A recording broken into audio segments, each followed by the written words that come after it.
पुण्यातील कोंढवा परिसरात असलेल्या एका उच्चभ्रू सोसायटीमध्ये एका 22 वर्षीय IT मध्ये काम करणाऱ्या एका अभियंतीवर बलात्कार झाल्याची धक्कादायक घटना घडली होती. बुधवारी संध्याकाळी 7:30 वाजता ही घटना घडली. पीडित तरुणी घरी एकटी असताना हा सगळा प्रकार घडला. ती घरी एकटी असल्याचा गैरफायदा घेत त्या कुरिअर बॉयने स्प्रेचा वापर करत तिला बेशुद्ध केला. त्यानंतर तिच्यावर बलात्कार केला. एवढंच नाही तर मी पुन्हा येईन असं लिहून तो नराधम तिथून रफूचक्कर झाला. ही बातमी वाऱ्यासारखी पुण्यात पसरली.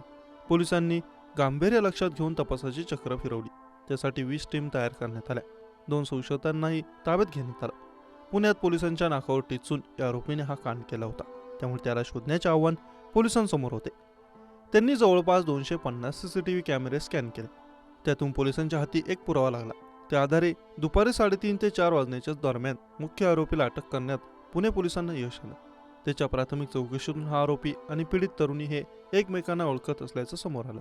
पण पोलिसांनी याबाबत अजून स्पष्टीकरण दिलं नाही. आरोपीची चौकशी केल्यानंतर अनेक गोष्टी समोर येण्याची शक्यता. एका अज्ञात व्यक्तीने डिलिव्हरी बॉय आहे आणि पार्सल द्यायचं आहे असं सांगून सोसायटीमध्ये प्रवेश केला. त्यानंतर तो त्या तरुणीपर्यंत पोहोचला. ते कुरिअर आपलं नाही असं तिने त्याला सांगितलं. पण तरीही त्याने तिला सही करण्यास भाग पडलं. त्यासाठी दरवाजा उघडला असता त्याने आत घुसून पीडित महिलेच्या तोंडावर स्प्रे मारला. त्यात ती तरुणी बेशुद्ध झाली. त्याच अवस्थेत त्याने तिच्यावर बलात्कार केला. बलात्कार केल्यानंतर तो आरोपी एवढ्यावरच थांबला नाही. त्यांनी घटनेनंतर तिच्याच मोबाईलमध्ये सेल्फी काढला. शिवाय मी परत येईन असे टाईप करून ठेवले. या प्रकरणी कोंढवा पोलीस ठाण्यात गुन्हा दाखल झाला.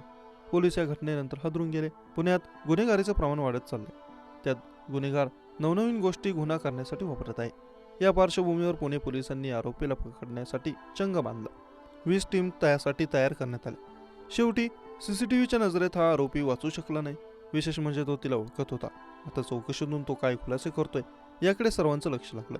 झोन 5चे पोलीस उपायुक्त राजकुमार शिंदे यांनी दिलेल्या माहितीनुसार डिलिव्हरी बॉयने पीडित तरुणीला पेन नसल्याचे सांगितले. ती पेन आणायला गेल्यावर त्याने आत येऊन घराचा दरवाजा बंद केला आणि त्यानंतर तिच्यावर बलात्कार केला.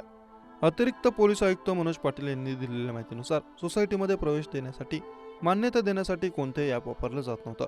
त्यामुळे सुरक्षा रक्षकांकडे नोंदणी केल्यानंतर सोसायटीत प्रवेश मिळत होता. त्यामुळे या तरुणीच्या 11व्या मजल्यावरील घरापर्यंत हा आरोपी पोहोचू शकला. पोलिसांच्या इतर टीम वरिष्ठ अधिकाऱ्यांसह घटनास्थळी दाखल झाल्या. या प्रकरणात CCTV फुटेज देखील ताब्यात घेण्यात आलं. त्याच्याच आधारे देखील पुढचा तपास केला जातोय.